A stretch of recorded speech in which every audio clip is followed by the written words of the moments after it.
નમસ્કાર વિદ્યાર્થી મિત્રો, મારી યુટ્યુબ ચેનલમાં આપનું સ્વાગત છે. જો તમે હજુ સુધી મારી યુટ્યુબ ચેનલને સબસ્ક્રાઈબ ના કરી હોય તો અત્યારે જ કરો અને મારા અવનવા વિડીયો જોવાનું ભૂલતા નહીં. આજે આપણે અભ્યાસ કરીશું ધોરણ 6 વિષય English unit number 4 circle of લવ, જેમાં આપણે રીડિંગ જોવાનું છે અને તેમાં સૌપ્રથમ રીડિંગ આપ્યું છે અફેડ ઓફ રેન રિયલી, અને તેનો ગુજરાતીમાં અર્થ છે વરસાદનો ડર ખરેખર. તો સૌપ્રથમ વિદ્યાર્થી મિત્રો આપણે તેને ગુજરાતીમાં સમજીએ, ત્યાર પછી આપણે આપણી રીતે લાઈન બાય લાઈન સમજતા જઈએ.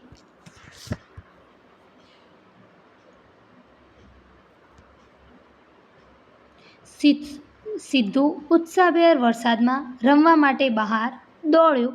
જ્યારે તે વરસાદનો આનંદ લઈ રહ્યો હતો ત્યારે તેણે પાછળ ઘરે જોયું તો તેની નાની બહેન દીપુ દરવાજા પાછળ છુપાઈ રહી હતી. તેણે દીપુ તરફ પાણી છાંટ્યું અને બોલ્યો, "દીપુ, બહાર આવને, આપણે વરસાદમાં રમીએ, ખૂબ જ મજા આવે છે." દીપુ બોલી, "ના ભાઈ, વાદળ મારા ઉપર પડી જશે, હું વાદળમાં ખોવાઈ જઈશ." સિદ્ધુ હસીને બોલ્યો, "અરે ખરેખર, બહાર આવ, જોઈને હું અહીં છું, વાદળને પકડી લઉં છું ને તને નહીં જાય." દીપુ ભૂલાઈને પૂછી બેસી, "ભાઈ, તું ખોટું બોલે છે, તારા હાથ બહુ નાના છે, તું વાદળને કેવી રીતે પકડી શકે?"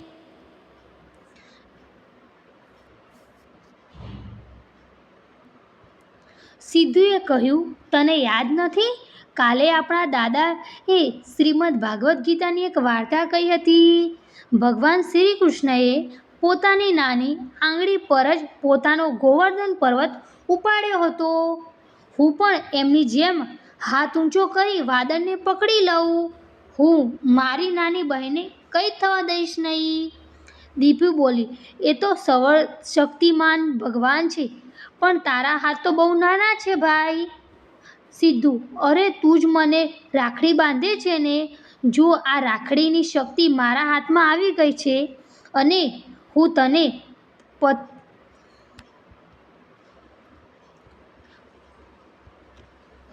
વાદળોથી બચાવી શકું છું." દીપુ હસીને બોલી, "હા ભાઈ, તું સાચું બોલે છે." સિદ્ધુ, "તો હવે બહાર આવ, આપણે વરસાદમાં રમીએ." આમ કહી સિદ્ધુ અંદર ગયો અને દીપુને ખેંચી બહાર આવ્યો. દીપુ થોડીવાર ડરીને ઊભી રહી, પછી તેના ભાઈ સાથે વરસાદમાં રમવા લાગી. હવે તે વરસાદથી ડરતી ન હતી. વિદ્યાર્થી મિત્રો, આપણો ગુજરાતીમાં અનુવાદ પૂરો થાય છે. હવે વિદ્યાર્થી મિત્રો આપણી સ્ટોરીને લાઈન બાય લાઈન સમજીએ. Sidhu excitedly ran out to play in the rain. Sidhu ઉત્તેજિત થઈને વરસાદમાં રમવા માટે બહાર દોડી ગયો. As he was enjoying the rain, he looked back towards his house. વરસાદ મારતા તેણે પાછળ ઘર તરફ જોયું. His younger sister, Deepu, was hiding behind the door. તેની નાની બહેન દીપુ બારણા પાછળ સંતાઈ ગઈ હતી. He splashed water towards her and called her. તેણે તેની તરફ પાણી ઉપાડ્યું અને તેને બોલાવી, "Deepu, come on, let's play in the rain, it's so much fun." Deepu, આવી જા, ચાલ આપણે વરસાદમાં રમીએ, કેટલી મજા આવે છે. "No bhai, the cloud will fun on me, I'll get lot in the cloud." ના ભાઈ, મારા ઉપર વાદળું પડશે, હું વાદળામાં ખોવાઈ જઈશ. "ઓ રિયલી? કમ આઉટસાઇડ, લુક, આઈ એમ હર." હે, ખરેખર બહાર આવી જા. "I'll catch the cloud, I want let it fell on you." જો હું અહીં છું, હું વાદળું પકડી લઈશ, હું તેને તારા પર પડવા નહીં દઉં. "ભાઈ, you are lying, your hands are too small, how will you catch the cloud?" Dipu asked confusedly. ભાઈ તું ખોટું બોલે છે, તારા હાથ બહુ નાના છે, તું વાદળું કેવી રીતે પકડીશ? ગૂંચવાઈ ગયેલી દીપુએ પૂછ્યું.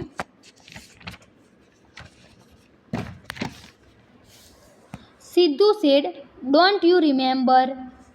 સિદ્ધુએ કહ્યું, આપણા દાદાએ કહેલી વાત તને યાદ છે? Our Govardhan. Sidhu said, don't you remember our grandma told a story from the Shrimad Bhagavad Gita yesterday? તને યાદ છે? આપણા દાદીમાએ ગઈકાલે આપણે શ્રીમદ ભાગવત ગીતામાંથી એક વાર્તા કહી હતી. God Krishna lifted a huge mountain Govardhan of his little finger. ભગવાન શ્રી કૃષ્ણએ તેમની ટચલી આંગળી પર મોટો ગોવર્ધન પર્વત ઉંચક્યો હતો. I too will range my hand just like him and catch to cloud. હું પણ તેમની જેમ મારો હાથ ઊંચો કરીને વાદળું પકડી લઈશ. How can I let anything happen to my dear little sister? હું મારી વહાલી નાની બહેનને કંઈ પણ થવા નહીં દઉં. He is the almighty god but your hand are too small. તે સર્વશક્તિમાન ઈશ્વર છે, પણ તારા હાથ બહુ નાના છે. Oh did you tie me a rakhi? Look the power of the rakhi has come into my hand. I can protect you from the falling clouds. Oh, તે મને રાખડી બાંધી નહીં? જો આ રાખડીની શક્તિ મારા હાથમાં આવી ગઈ છે, હું નીચે પડતા વાદળથી તારું રક્ષણ કરી શકું છું. દીપુ સેડ, યસ ભાઈ, યુ આર રાઇટ. દીપુએ કહ્યું, હા ભાઈ, તારી વાત સાચી છે. Sidhu said, so now come out and let's play in the rain. સિદ્ધુએ કહ્યું, તો હવે બહાર આવ અને ચાલ આપણે વરસાદમાં રમીએ. Saying this he went inside and pulled the Deepu out in the રેન. આમ બોલી તે અંદર ગયો ને દીપુને વરસાદમાં ખેંચી લાવ્યો.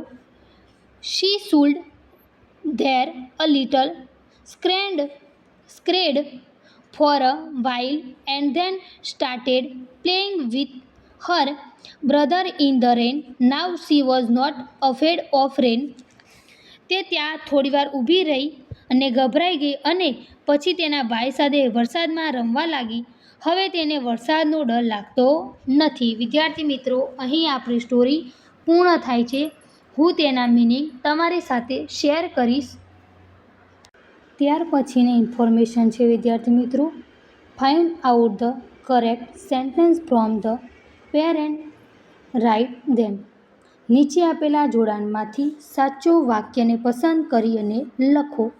તો વિદ્યાર્થી મિત્રો, સૌપ્રથમ આપણને 2 આપ્યા છે વાક્યો, તેમાંથી આપણે સાચું વાક્ય પસંદ કરવાનું છે. તો જેનો આન્સર થશે Dipu is Sidhu younger sister.